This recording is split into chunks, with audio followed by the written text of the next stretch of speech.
Hello, in this video, we're going to be talking about general information for cellular respiration. Let's not waste any of your time. Let's get right to it.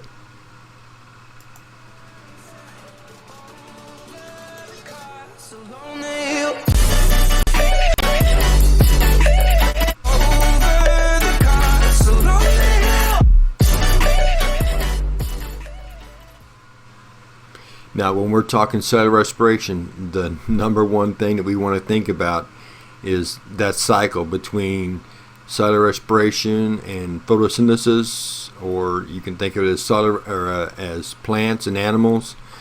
You want to talk about the circle of life that they talk about in the Lion King. This right here is it.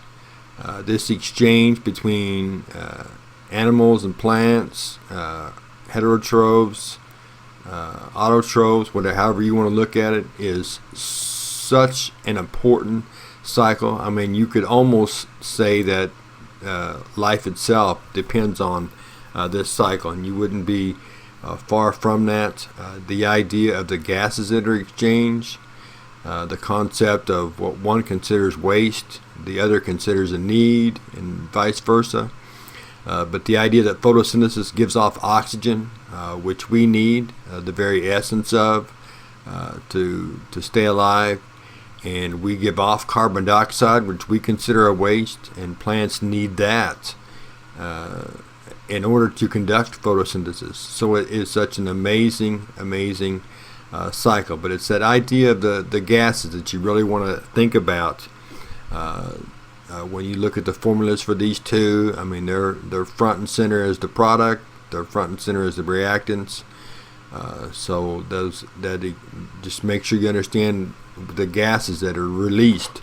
We release carbon dioxide, and plants release oxygen.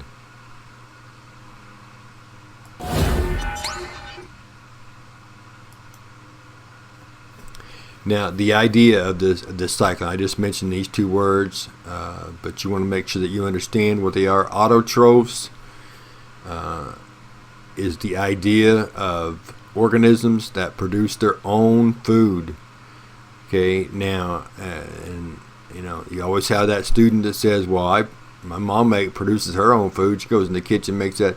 No, we're not talking about cooking. We're talking about at the cellular level, producing your own food. Autotrophs, so obviously that's plants, but there's a few others. There's some photosynthetic bacteria, some protists do it as well, but plants certainly in our world, first and foremost.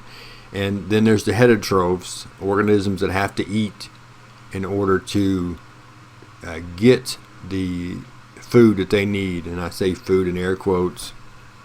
The sugars that we talked about in the macromolecules, chapter 3.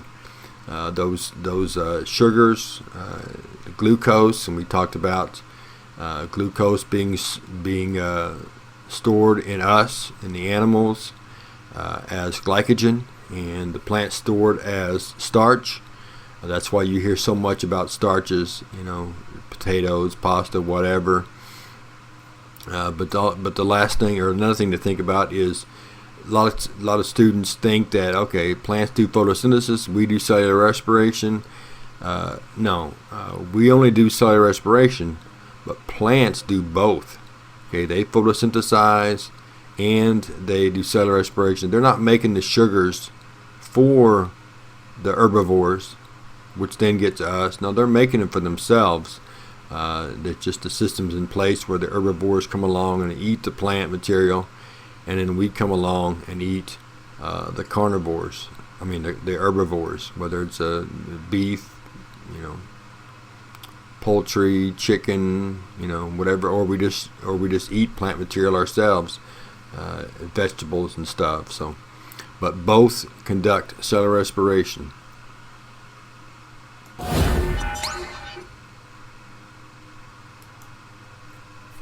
Alright, and so I mentioned the formula. Here is the formula for cellular respiration. You got that glucose molecule, C6H12O6.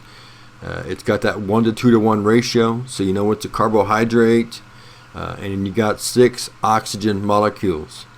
okay, that are also used, and that produces, okay, gets it broke down, and we're gonna go over that process of the glucose molecule getting broke down pretty heavily, both here, obviously, and in the classroom through a variety of activities. But once that molecule is broken down, you're going to get 6 carbon dioxides, you're going to get 6 water molecules, and you're going to get lots of released energy between the ATP, which is the main focal point of cellular respiration, producing those ATP molecules. But again, here's one of our words, exergonic. Okay, we are breaking down a molecule, so it means we're releasing kinetic energy. It's an exergonic reaction. Catabolic pathways, all these words that we've been stressing and using here, we're continuing that process.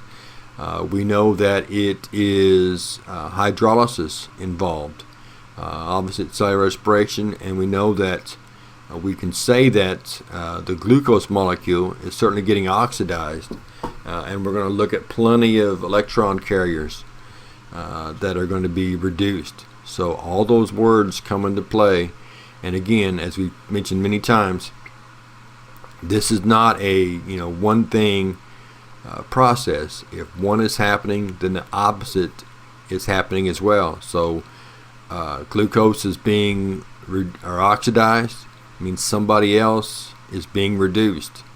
If there's an exergonic reaction happening with glucose, then you know there's an endergonic reaction happening somewhere else. So these things work in tandems, as we've talked about many times, and this is done, and we'll see a diagram later on that shows this, but this is done in small steps, and that's because the cells are trying to capture the energy that's released. If you think about a firecracker exploding, that energy would be hard to capture in one big explosion, but it's carbon dioxide or cellular respiration is done in small steps, so the cell has a chance to capture energy. And we saw an example of ways that the cell utilizes strategies to make sure the energy is used as efficient as possible. When we looked at the plasma membrane, active transport, the idea of primary and secondary transport, the ATP molecule that is used to initiate primary transport releases a bunch of energy, but it's more energy than the transport needs, so the cell then uses a second transaction, uses some of that energy to get the second transaction done. So the cell has strategies to use this energy as efficiently as possible.